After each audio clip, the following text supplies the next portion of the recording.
ಎಲ್ಲರಿಗೂ ಕ್ರಿಯೇಟಿವ್ ಚಾನಲ್ಗೆ ಸ್ವಾಗತ. ಇವತ್ತು ದಂಟಿನ ಸೊಪ್ಪಿಂದ ಹುಳಿ ಸಾಂಬಾರು ಹೇಗೆ ಮಾಡೋದು ಅಂತ ನೋಡೋಣ. ನಾನೊಂದು ಕಟ್ ದಂಟಿನ ಸೊಪ್ಪು ತೊಗೊಂಡಿದ್ದೀನಿ.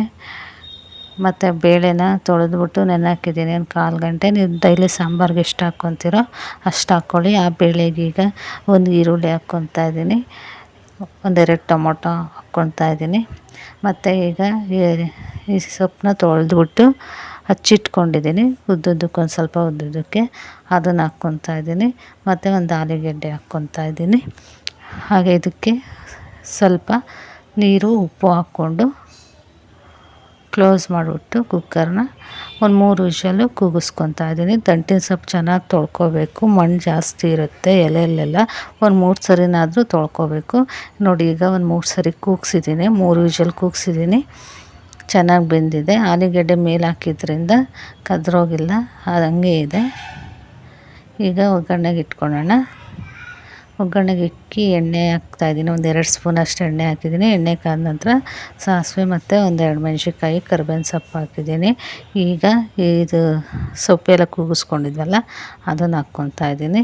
ಅದನ್ನು ಹಾಕ್ಕೊಂಡು ಈಗ ಇದಕ್ಕೆ ಒಂದು ರೌಂಡ್ ಮಿಕ್ಸ್ ಮಾಡಿಬಿಟ್ಟು ಇದಕ್ಕೆ ಸಾಂಬಾರು ಪುಡಿ ಹಾಕ್ಕೊತಾ ಇದ್ದೀನಿ. ನೀವು ಸಾಂಬಾರಿಗೆ ಡೈಲಿ ಎಷ್ಟು ಹಾಕ್ಕೊತೀರೋ ಅಷ್ಟೇ ಹಾಕ್ಕೊಳ್ಳಿ, ಚೆನ್ನಾಗಿರುತ್ತೆ. ಮತ್ತು ರುಚಿಗೆ ತಕ್ಕಷ್ಟು ಉಪ್ಪು, ನಾನು ಬೇಯಿಸ್ಕೋಬೇಕಾದ್ರೆ ಸ್ವಲ್ಪ ಹಾಕ್ಕೊಂಡಿದ್ದೆ, ಈಗ ಇನ್ನೊಂದು ಸ್ವಲ್ಪ ಹಾಕ್ಕೊತಾ ಇದ್ದೀನಿ. ಮತ್ತು ಹುಣಸೆಹಣ್ಣು ರಸ ಹಾಕ್ಕೊತಾ ಇದ್ದೀನಿ. ಟೊಮೊಟೊ 2 ಹಾಕಿದ್ದೆ, ಅದ್ರ ಜೊತೆಗೆ ಸ್ವಲ್ಪ ಹುಣಸೆಹಣ್ಣು ರಸ ಹಾಕ್ಕೊಂಡು ಚೆನ್ನಾಗಿ ಒಂದು ರೌಂಡು ಮಿಕ್ಸ್ ಮಾಡ್ಕೊಳ್ಳೋಣ.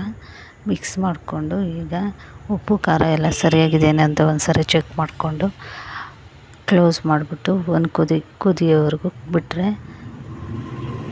ಸಾಂಬಾರು ರೆಡಿಯಾಗಿರುತ್ತೆ.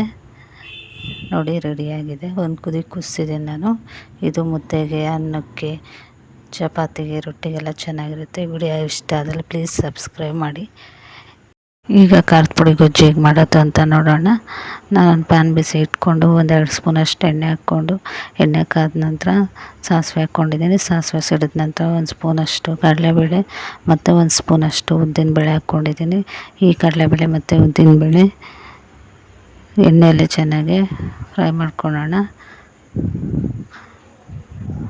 ಅದು ಫ್ರೈ ಆದಮೇಲೆ ಈಗ ಒಂದು ಗೆಡ್ಡೆಯಷ್ಟು ಬೆಳ್ಳುಳ್ಳಿ ಹಾಕ್ಕೊತಾ ಇದ್ದೀನಿ. ಮತ್ತು ಒಂದು ಸ್ವಲ್ಪ ಕರಿಬೇವಿನ ಸೊಪ್ಪು ಹಾಕ್ಕೊತಾ ಇದ್ದೀನಿ. ಇದು ಅಷ್ಟೇ ಎಣ್ಣೆಲಿ ಚೆನ್ನಾಗಿ ಬೇಯಬೇಕು.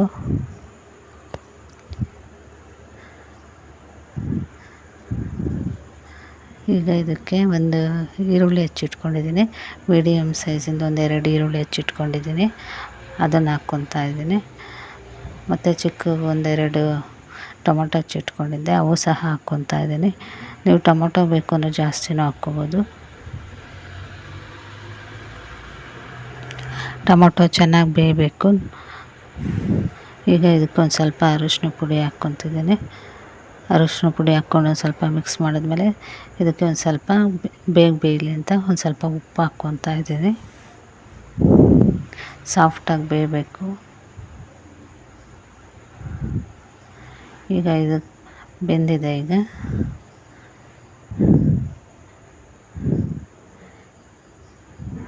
ನೋಡಿ, ಈಗ ಇದು ಬೆಂದಿದೆ. ಇದಕ್ಕೆ ಈಗ ನಾನು ಸಾಂಬಾರು ಪುಡಿ ಹಾಕ್ಕೊತಿದ್ದೀನಿ. 1-2 ಸ್ಪೂನಷ್ಟು ಸಾಂಬಾರು ಪುಡಿ ಹಾಕ್ಕೊತಾ ಇದ್ದೀನಿ. ಹಾಕ್ಕೊಂಡು ಚೆನ್ನಾಗಿ ಮಿಕ್ಸ್ ಮಾಡೋಣ.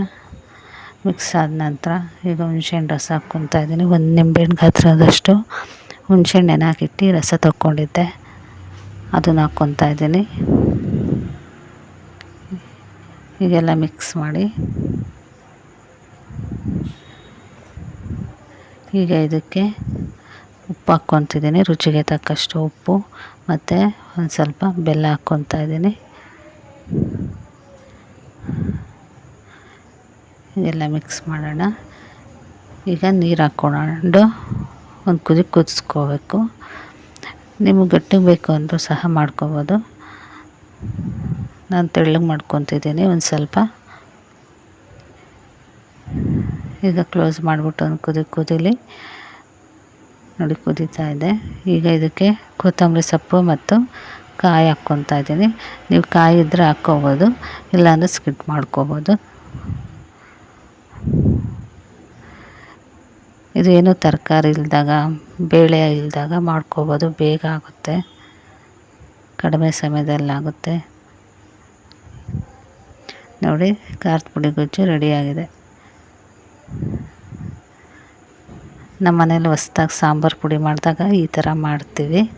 ಈ ವಿಡಿಯೋ ಇಷ್ಟ ಆದಲ್ಲಿ ಸಬ್ಸ್ಕ್ರೈಬ್ ಮಾಡಿ.